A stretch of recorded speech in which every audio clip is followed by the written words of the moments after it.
സ്കൂളുകളിലായാലും കോളേജുകളിലായാലും ഒക്കെ നമുക്ക് ജോലി എങ്ങനെ സമ്പാദിക്കണം അല്ലെങ്കിൽ ക്യാഷ് എങ്ങനെ ഉണ്ടാക്കണം എന്ന് പഠിപ്പിക്കുന്നുണ്ടെങ്കിലും ഹൗ ടു മാനേജ് അവർ മണി എന്നുള്ളത് മാത്രം നമ്മൾ പഠിക്കുന്നില്ല.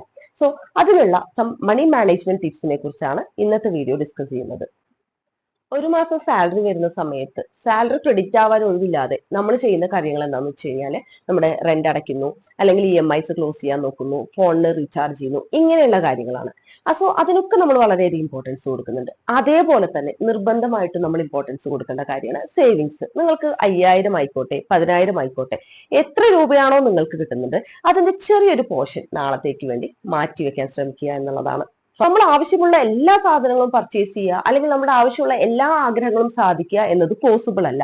എന്നാൽ അത്യാവശ്യമുള്ള കാര്യങ്ങൾക്ക് വേണ്ടി മാത്രം മണി സ്പെൻഡ് ചെയ്യാൻ വേണ്ടിയിട്ട് ശ്രമിക്കുക. So that is A second. And അതേപോലെ തന്നെ നമ്മുടെ ക്യാഷ് എങ്ങനെയാണ് ചെലവാകുന്നത് എന്നുള്ളത് നമ്മൾ ട്രാക്ക് ചെയ്യുക. അതായത് ഓരോ മാസവും നിങ്ങൾക്ക് കിട്ടുന്ന വരുമാനവും ഓരോ മാസവും നിങ്ങൾക്ക് വരുന്ന ഫിക്സഡ് ആയിട്ടുള്ള എക്സ്പെൻസസും വേരിയബിൾ ആയിട്ടുള്ള എക്സ്പെൻസസും എന്തൊക്കെയാണ് എന്നുള്ളത് കറക്റ്റ് ആയിട്ട് മോണിറ്റർ ചെയ്യുക. സോ അങ്ങനെ ചെയ്ത് കഴിയുമ്പോൾ ഓട്ടോമാറ്റിക് ആയിട്ട് നിങ്ങൾക്ക് മനസ്സിലാക്കാൻ കഴിയും എവിടൊക്കെയാണ് നിങ്ങൾക്ക് അധികമായിട്ട് എക്സ്പെൻസ് വരുന്നത്, എങ്ങനെയാണ് അതിനെ കൺട്രോൾ ചെയ്യാൻ പറ്റുക എന്നുള്ളത് നമുക്ക് മനസ്സിലാക്കാൻ കഴിയും. അതുപോലെ തന്നെ ഇപ്പോഴത്തെ ആളുകളുടെ ഒരു നേച്ചർ എന്ന് പറയുന്നത് മറ്റുള്ളവരുടെ മുമ്പിൽ നമ്മൾ റിച്ച് ആയി കാണിക്കണം എന്ന ആഗ്രഹമുള്ള ആളുകൾ വളരെയധികം കൂടുതലാണ്. അതായത് നമ്മുടെ കയ്യിൽ ക്യാഷ് ഇല്ലെങ്കിലും നമുക്ക് മറ്റുള്ളവരെക്കാൾ സമ്പാദ്യമുള്ളവരാണ്, റിച്ച് ആണെന്ന് മറ്റുള്ളവരെ കൊണ്ട് പറയിപ്പിക്കണം എന്ന ആഗ്രഹമുള്ളത് കൊണ്ട് തന്നെ നമ്മൾ മാക്സിമം ഷോ ചെയ്യാൻ വേണ്ടിയിട്ട് കുറെ ക്യാഷ് ഇൻവെസ്റ്റ് ചെയ്യാറുണ്ട്.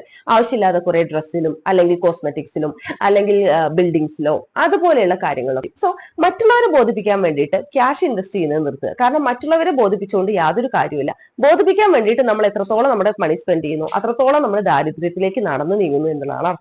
And the last one which is the most important point, നമ്മളിൽ പലരും ഒരിക്കലും ചെയ്യാത്ത ഒരു കാര്യം എന്ന് പറയുന്നത് ഒരു എമർജൻസി ഫണ്ട് മാറ്റിവെക്കുന്ന സ്വഭാവം നമ്മളിൽ പലർക്കും ഇല്ല.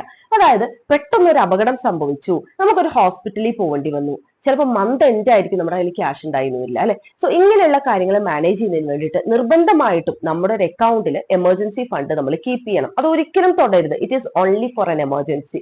സോ അത്യാവശ്യം വരുന്ന സമയത്ത് നമ്മുടെ ഫ്രണ്ട്സിനെയോ ആരെയും നമുക്ക് ചിലപ്പോൾ വിളിച്ചാൽ കിട്ടാത്ത ഒരു സമയം വരുന്ന സമയത്ത് നമ്മുടെ കയ്യിലൊരു എമർജൻസി ഫണ്ട് ഉണ്ടായിരിക്കുക എന്നുള്ളത് വളരെ ഇമ്പോർട്ടന്റ് ആയിട്ടുള്ള കാര്യം. സോ മണി മാനേജ്മെന്റ് എന്ന് പറയുന്നത് ഒരിക്കലും റെസ്ട്രിക്ഷൻ അല്ല, it's a freedom to use our money. അത് ഒരാളുടെ ഫിനാൻഷ്യൽ സക്സസ് എന്ന് പറയുന്നത് ഒരിക്കലും എത്ര രൂപ അയാൾ ഏൺ ചെയ്യുന്നു എന്നുള്ളതിലല്ല, ഉള്ള ക്യാഷിനെ അയാൾ എങ്ങനെ മാനേജ് ചെയ്തിട്ട് വൈസ് ആയിട്ട് യൂസ് ചെയ്യുന്നു എന്നുള്ളതിലാണ്.